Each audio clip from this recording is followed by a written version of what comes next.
requested this panel where our some of our top leaders in the restaurant industry to come together to really come and share what they felt has changed for the industry and what are some of the new practices that we as restaurant owners need to learn for our business and see how that business that we are doing can be made better. So I'm going to start with you, Chef. We always, Indian restaurants are known to have very large menus. I remember when, I was opening a QR code of so many restaurants during this time, the menu would just go on and on. And, while it's very different to read it when you're holding it on the paper, but when you're trying to read it on the phone and you read so much, then you really realize how much work that restaurant is doing. So, particularly in terms of menu, how do you think the restaurants need to re-engineer their menus? Do we continue to keep our menus same as we had them prior to the pandemic, or do we need to make some changes in our menus, and then what should those changes be? Firstly, thank you for the opportunity, Ritu. Thank you, gentlemen. The pandemic has taught us one thing. Okay, it has taught us that everything has become smaller. Our customer base has become smaller, which means if we want to survive with similar profitabilities, we need to reduce the menu, which hence reduces the manpower and infrastructure costs also. So very strongly recommended where you would see a 200, 300 item menu, I would recommend to cut down to 30% of that. And gone are the days where you think you could run a restaurant with only 100 items or 200 items. Restaurants run pretty well with even 60 items. And the logic behind this is, first, one needs to gauge the number of customers coming in, and there should be a ratio between the number of items on the menu and the number of customers coming in. So look at least about 2 to 10 items per customer, instead of trying to say that for every 100 customers coming in, I will have one item on a menu, which means that you will have 100 items on the menu.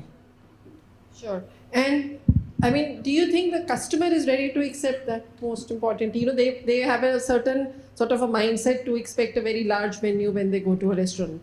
Actually, no, Ritu. I think all the restaurateurs here know that we've had an 80-20 rule where 80% of the sale and contribution to the menu would come from 20% of the items on the menu. And the other 80% of the items on the menu would contribute only to 20% of sale. Do you agree with me? So, simply put, cut down your menu to 20% of what is actually selling, and you're good. Sure. Let me come to you, sir. Hotel industry has changed big time during this time. In hospitality, and then of course in hotel dining must have probably seen a very, very different kind of challenge than even standalone restaurants did. So what, according to you, has changed? And I'm not talking about the room side, but more for the dining side. What has changed? How are you approaching business than what you were approaching prior to the pandemic? And I know elaborate breakfast buffets and huge, and particularly for weddings or any kind of parties, MICE parties as well. There used to be a very, very different offering that used to come from hotels and in hotel restaurants. Do you think that will remain same, or would we be seeing changes in that side? Thank you for having me here, first of all. I think you've covered a few of the answers in your question itself.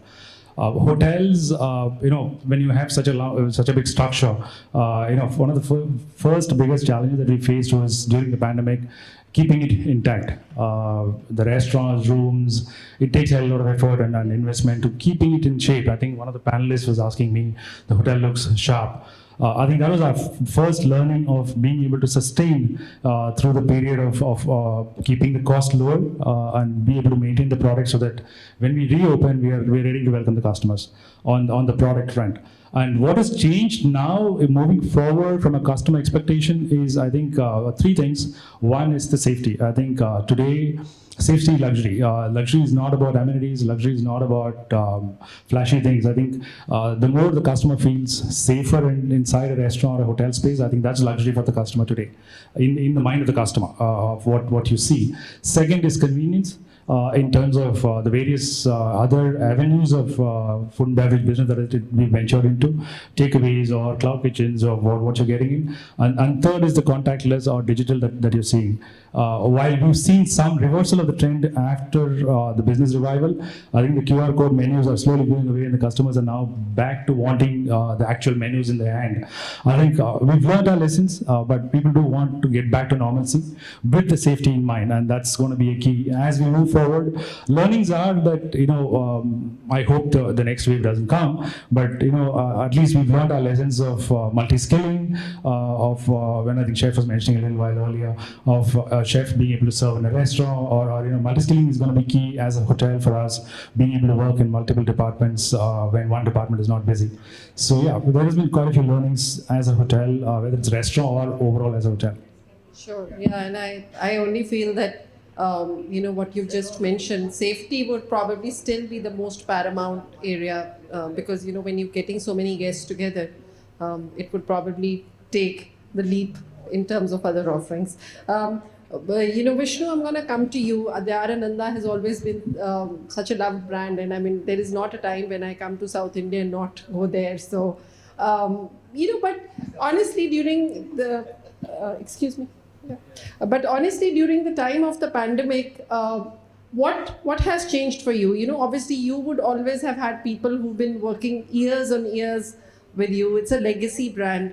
And, going forward, what do you want to plan doing differently versus what you have been doing? And also during the 2 years, what have been the big changes that have happened for the brand and in the restaurants? Good evening, one and all. Thank you all. And first of all, I must thank everyone. Because of your support only, our brand has been growing, and many changes we have faced during this COVID. Right from the beginning, to tell the founders had a principle in their mind to how to run the brand, how to take it forward. That was being passed on to generation. That even the third generation, we being a part of the family-run business, it gave us a support and help from what the founders has taught us. So as a brand, we always believe in few things. What is the model of operation which the founder has passed, how to work, how to treat suppliers, landlord, the employees. These are the first and foremost things which we, as a principle, we used to follow. First of all these three, the pillars of our restaurant industry, these three, if you satisfy, automatically the business will come to you. So we always focus on these three. And moreover, this pandemic has given us a lot of learning. As a brand, we never used to deliver. Home delivery was never part of our brand. And when we started slowly introducing Swiggy and Zomato, less than a percentage of share used to come from them. Now close to 14% revenue comes from them. So these things has really motivated us. And right now, the digital space, we never used to invest on digital at all before. Now the digital marketing also has supported, and we are generating orders. These things have helped the brand. So all this new technology, when we adapt, that will help us to go forward. Thank you. Absolutely. And do you think that the teams feel challenged inside, back of the restaurant to serve to a digital customer and then to a physical customer? So how are you trying to manage that side of things? Yeah, that's a really challenging, because the atmosphere, at the present is, the restaurant is planned for the in-room dining, but these challenges we are facing, the new outlets, we are improving on these areas. Sure. Ashutosh, I'm going to come to you, though I know it's still very early to talk about growth, but I think that's what we inherently are known best to do, plan how we can scale up. So in today's time, if a new brand or a young brand is planning to scale up, and we've seen the Nigul story and it's so fantastic, and as I've been telling you, I'm waiting not just for your biryani but also for your stock share also, so that we can invest in it. So what according to you should be the criteria for a restaurant brand who has now got, let's say, a few stores and they should go multiple, and how should they scale? I mean, raising capital around us, everybody's raising capital, and you're an investor yourself. So how easy or hard is it for a restaurant brand to raise capital today, and largely how they should plan their growth trajectory forward? Hello. Thank you very much. I think very relevant question which I quite frequently get it, right? So I think this industry even though whatever you said during your opening speech that this industry has gone through the worst in especially last 2 years, but actually the best years from an investment perspective for this industry was last 1.5 year, right? From overall listed one largest restaurant player to now we have six players where the market cap has increased from 25,000 crore to now almost a lakh crore in hotel industry, in the restaurant industry, right? So according to me, investors who were averse to invest in this for various reasons, because the list of the failures in this industry especially are a lot, and there are quite a few investment which came in 2013, 2015, which didn't work out. But of late, last 2 years have been, according to me, have been fantastic for the industry. What works for a restaurant to scale, according to me, we need to be sure of first, what are we building for? Are we building restaurant for scale, or are we building restaurant for an experience, right? And why I say that, because then lot of ethos and lot of processes which are there, which are required for a restaurant chain to scale, are will require modification or the to be put in place. For example, at least 7 years of my investment experience before I came here in Talapagatti, I think number one is if you are building for a scale, as of now, industry is not ready for a premium play. According to me, still is a mass play, and all the six players which I talk about, which have scaled in this industry, are the one who play on an AV of 300 to 400 rupees. So I think if you want to scale, then number one is premium. It's more mass rather than premium. Number two, a lot of brands brand houses which could not grow on account of certain reasons. One common factor which I see in them for that is, I think if we focus on too many brands, that itself tells you that you don't believe in your one single brand, right? So according to me, you need to have one child which you truly believe in, scale it up, and then look for the new child, right? Or otherwise get a new parent for your child. So I think, so according to me, multi-brand strategy doesn't work. It only works at a scale. So that's second learning. Number three, again, if you are building for scale, you need to have profitability at the unit level. You cannot just grow and look for profitability at some point in time, because investors do look for whether you are profitable at unit, then only you will become profitable at a company level in some time in your life, right? So I think, last, which should be the first, actually, you need to have very clear product and value proposition. You cannot tinker with your value proposition and product in mid of your journey. You need to be very clear whether I'm building, whether I'm looking to do fresh, whether I'm looking to do frozen, whether I'm trying to build a restaurant which is more self-serve, or I want to have a casual dining. Because everywhere there is a growth, but you need to choose that what you want to do. And the value proposition in terms of pricing, because the pyramid, there is a play for everyone. You need to decide which part of the pyramid in the country you want to play with. So I think these are few factors which at least investor industry community would want to understand from founder or the guy who's running the business.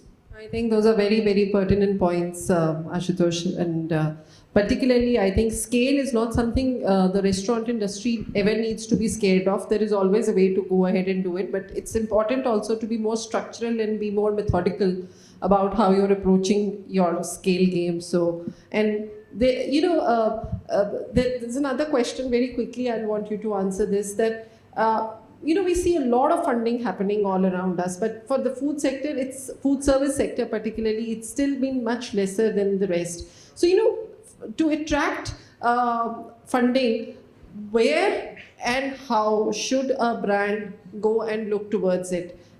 Because sometimes we probably looking at too conventional sources like institutional funds always, but they may not be the answer. The answer may somewhere be in the industry itself. So what would be your advice? So I think as most of the brands which would have scaled by now would have uh, would have been funded internally till now, because investors didn't have enough confidence in the industry. As I said, till late as 2015, even we, despite being invested in this industry for 3 years, we were not sure whether we are choosing the. Frankly, we were not because we invested in Barbecue Nation, Sapphire Foods, which is KFC and Pizza Hut, multiple other investments, right? So, in that, I think where do you go? Good part today, according to me, is investors are definitely trusting the industry. There are a lot of disruptors and new propositions which are coming into the industry, especially on the cloud kitchen side, on the delivery side, right? That's where this proportionate amount of funding is happening. I think that's a good sign. Unfortunate part as of now is not many institutional investors are still open to fund small time restaurants, and for that I think to make but I'm very hopeful. What I hear from the industry, I think people are opening up new concepts, new brands which US went through 20 years ago. I think we are in the same stage as we speak, right? So I'm very hopeful. I think the interest at the bottom of the pyramid and the budding brands will increase. A lot of examples I can give you which have got funded in last 6 months in this industry and are scaling very fast. So where to go? I think first fix your model. With that, you'll have to do with your internal capital and creating confidence within yourself. Once you have set model which can be replicable, then a lot of money is available. There's no dearth of money if you have a model which is replicable and scalable. Thanks for that, Ashutosh. Vinod, Wow Momo has always been our most favorite Momo brand. And I know that you've also scaled more recently in chicken, Wow Chicken, which has been the new offering. So, what made you think of getting into a completely new arena during the time of the pandemic? And, what were you thinking as founders? What was your mindset to say that this is probably the right time to launch a new brand within the house? And secondly, the very real problem that exists today for the industry, and not just for the restaurant industry, I think across board it exists, is a people problem. We are facing massive people problems wherein people don't want to come and work in restaurants. People generally don't want to come out of their homes and work right now. So that is another issue that is there. So how are you working towards growth and also managing these people issues at the same time? So answering to your first question is that after running Wow Momo for near about 13 years, we thought that we need to innovate our concept, and we saw a very big demand in this chicken market, fried chicken market. We saw that there was no other players, and we thought that to utilize that part, now we came up with this new brand called Wow Chicken. It's almost like KFC, but we have few changes there. It is MSG free. We have got some we have made it Indianized. We have some grilled product. So I think there was a gap in because KFC was there and there was other brands in South, but not nationally. So we thought that we can address that gap. So we thought of making changes. If you want to grow, you have to change and innovate with time. Otherwise, time will change you. So I think we thought that that will be the right way of looking at things, and that's how we have launched this new brand.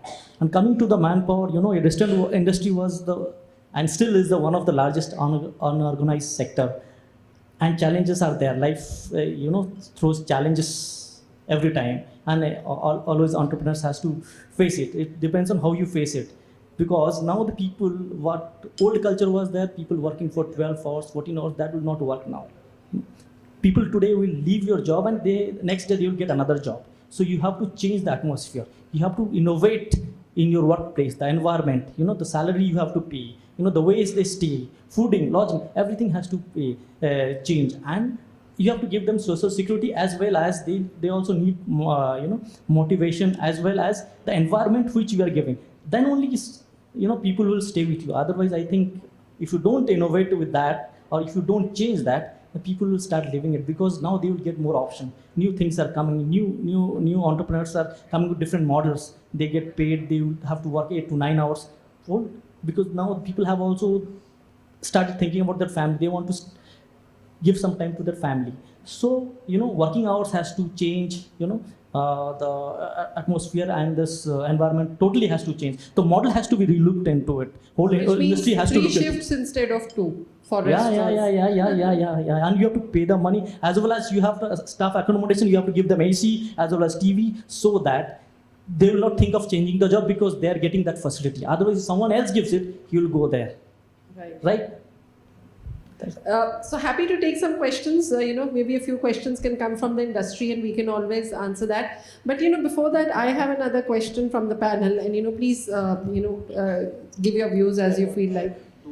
The last one. Sure, go on. Right. So I think I put it very simply that you will have to stop employing people as a tool, rather than we should consider them as an asset, right? And for that asset, what do you do? Very simple ask. What they have, most of them are migrants. What do they? They want good food, good place to stay, and ensuring they are well paid at the first of the month, right? I think this is a simple ask what these people have got. And added advantage what you can create over period is if you can show them that you are not an employee here, you are part of the journey, right? It may be in form of long-term incentive plan, it may be form of, like, I have a lot of employees who've been working with us since last 10 years, right? We are making them part of ESOP plan, so they will be owner of the company very soon, right? So I'm saying we'll have to tell them that we are equally partner in this journey, rather than considering them only as a tool. I might sound a bit skeptical, but that's not the objective. But honestly, if you try to give a heater to a soldier, he'll not be able to fight a war. Restaurant industry is also like that when it comes to people. You make it too comfortable, and nobody might want to work. On the sweat side of the. So how are you going to manage this? Good point, but I think I'm not asking to give them 7-course meal. I'm simply telling them, just give, rather than giving a simple boring food, rice and something on a daily basis, why can't you innovate and give them something which keeps them exciting and manages your P&L as well, right? It's very simple ask. You need to provide them, rather than making them sleep on the floor, you just provide them basically a mattress to sleep. Those are the basic things according to me which needs to be provided to people. A point I wanted to tell you all as restaurant owners. Earlier, you used to work with one customer who was a king, but now you have a customer who's paying for your food, you have a customer who's working for you, you have a customer who's your vendor, and you need to keep all three of them happy, and all three of them are kings. So it's tough for the restaurant owner. It's not going to get any easier. So you need to keep your staff happy, your vendor happy, and your customer happy. Incidentally, yourself too. I think well said, Chef. I think we've always heard in our industry that customer is king. It is employee who's the king today. As hotels, we go for campus interviews to hotel management colleges, and there was a time when the entire batch would sit get interviewed by you. Today, the students choose whether they want to be interviewed by you or not. And that's the situation today, because they already either have an offer or they have so many of them lining up that they want to choose where they want to work. And that option of choosing comes to what I think he was mentioning of the environment that you provide, the benefits that you provide. I think the salaries are getting readjusted gradually as an industry. The number of working hours or the accommodation that you provide, or the food that you provide, or the career path that you show, or to become a part of the company. I think it's all put together. You have to become the employer of choice for the employee. That's where we are. But are you facing cultural conflict in the restaurants as well? There are old people who are used to a certain way of doing things, and then you're introducing new changes, new people who want newer things. So how are you managing that cultural conflict? So I think a very pertinent question for a 6-year-old brand like us, because we've since last 2 years we've been funded by private equity. Now we are trying to optimize. I will not say changing the way we were working, optimizing the way we were working, there will be incidents, there will be chances of conflict in the way the things were happening earlier, right? But interestingly, what I've realized is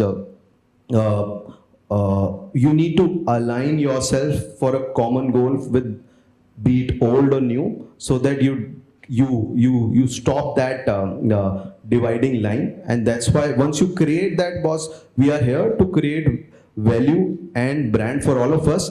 Then you need to also learn something from them, and they are more than happy to learn something which is new to the industry. Another issue, and please, show of hands would be nice if you have some questions. Another issue that I am being asked now is the kind of food that is likely to be served in the restaurants. Obviously during the pandemic, it's something that pretty much every restaurant has sort of learnt, is to sort of rely more on frozen foods.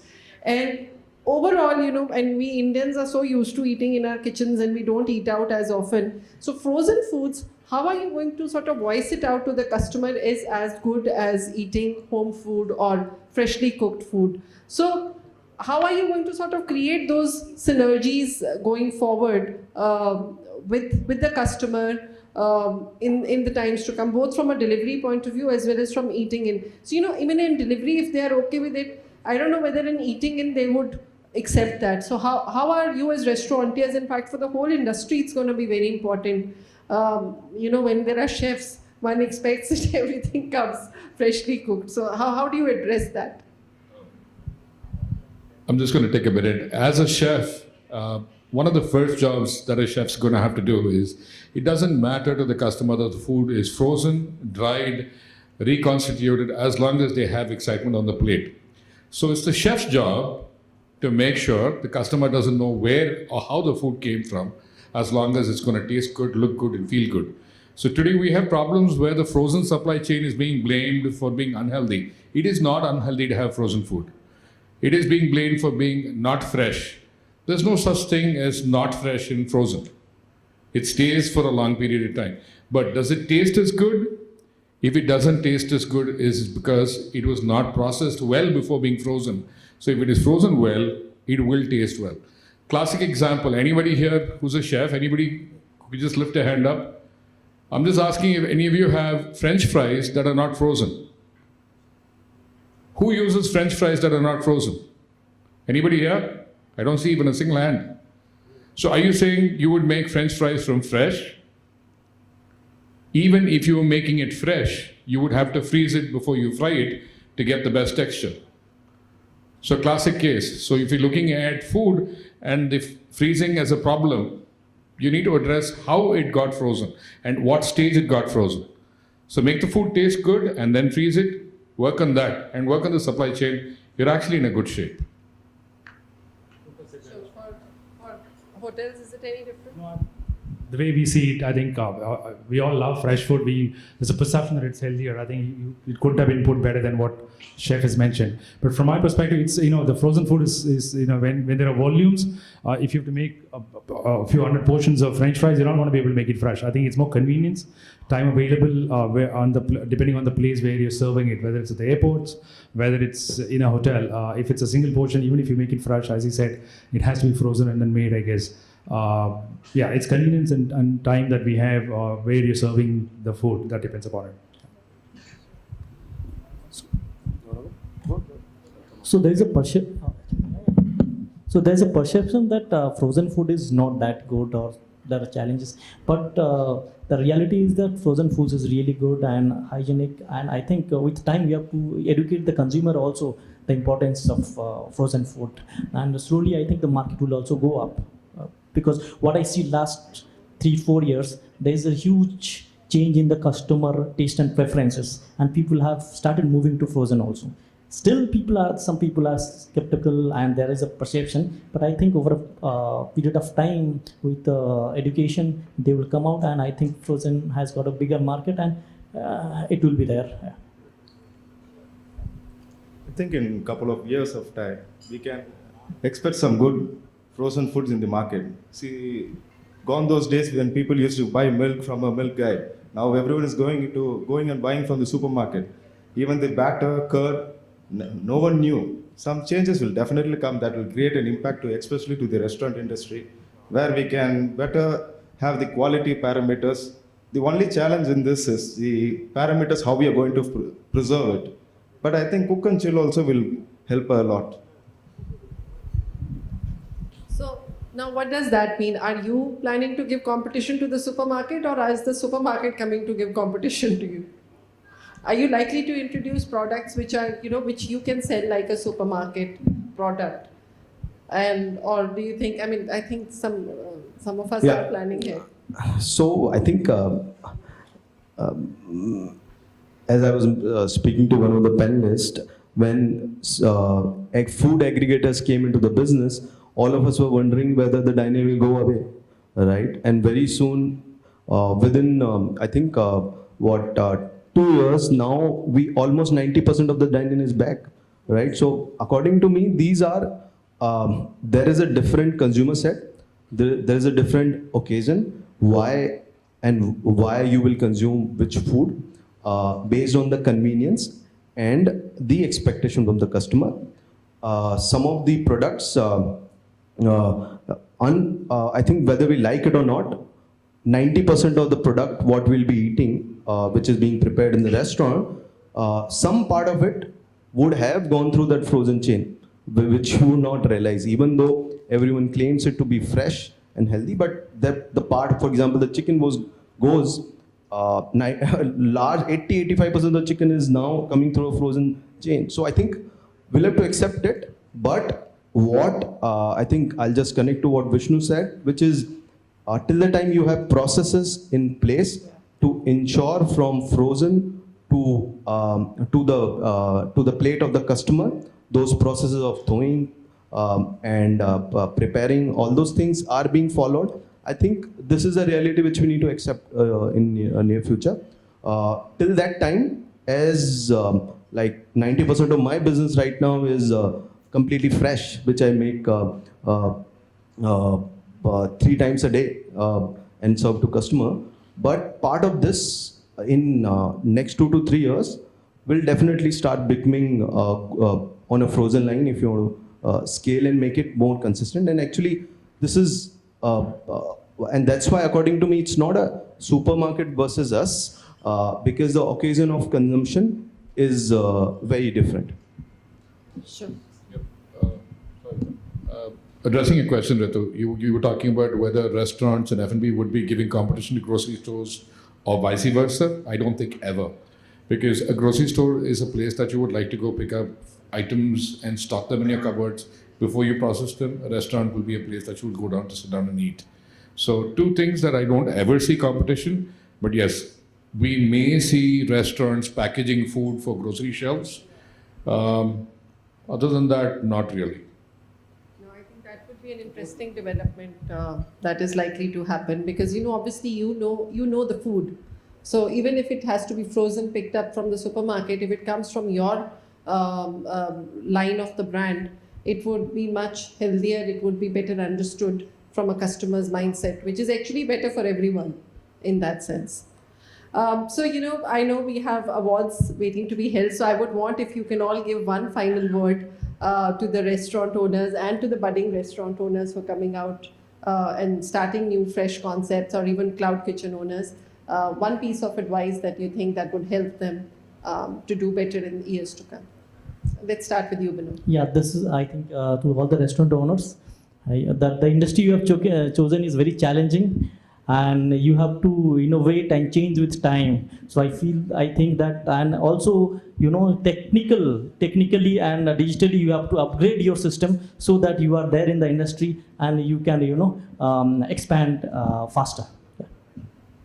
Yeah, I think I already touched upon it. Just believe in the product, what you're trying to do, and don't stop listening to your employer and the customer, because those are the one who will tell you whether something is not working or something needs to be changed, right? I think these are the most important things before even we start thinking about profitability or scale.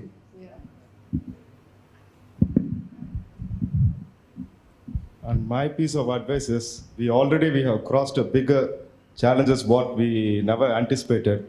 I think that challenges would have given you a better hope and take forward, and cheers to all. Thank you.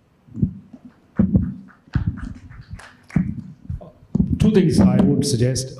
One is safety will remain king and employee will remain king. I think these two things should be kept always in the forefront as we plan our business. Hi, I'm going to say some things that you may not like. As budding restaurant owners or established restaurant owners, please reach out, talk to people. 6 M's: menu, manpower, material, machinery, marketing, and management. If you're going to do this right, you're going to get your money. But there seems to be this whole stigma of not wanting to ask someone, or not wanting to talk, or not wanting to reach out to people. Please connect, network, talk, understand your problems, pass around, and get that sorted out, because a lot of people seem to be making the same mistakes again and again. So strong advice: interact with other people in the industry, with people who know what this is about. It's a very, very technical field, and I see a lot of young people not from the industry making forays into this, not from second generation, third generation, but maybe a few months old in the industry. Please ask around, try to understand the right practices before you get ahead with what you're doing. But all the best anyway. Great job so far. Well, thank you very much to the panel. And indeed, I think Chef pointed out very rightly that these gatherings, the restaurant awards, conferences are really about bringing the industry together and giving them a chance to collaborate and find a common bearings with them. You know, you have a lot of common problems. You have a lot of common areas on which you can build partnerships. So that is really one of our big purposes of bringing the whole community together, so wherein they can find some common goals and work towards it. And of course, you know, next time when we meet again, we should see that we are much in touch with each other. We talk to each other a lot more and actually commonly solve our issues. So thank you very much to the entire panel for joining us. What a wonderful set of gentlemen. Please give them a big round of applause. Thank you for sharing those learnings, and I think some of them would be very, very useful to all the restaurant owners here. Thank you very much once again. Thank you so much. I request the panelists just give us a moment. We'd like to have a special memento for you. Can I request the hostess to help us with a memento, please?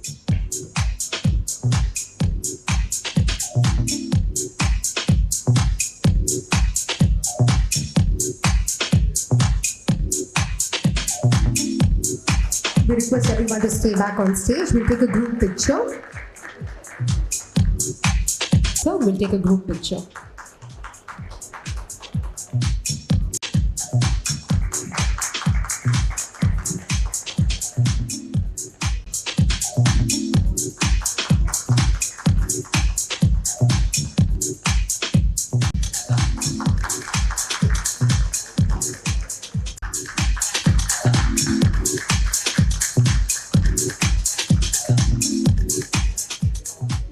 Thank you so much.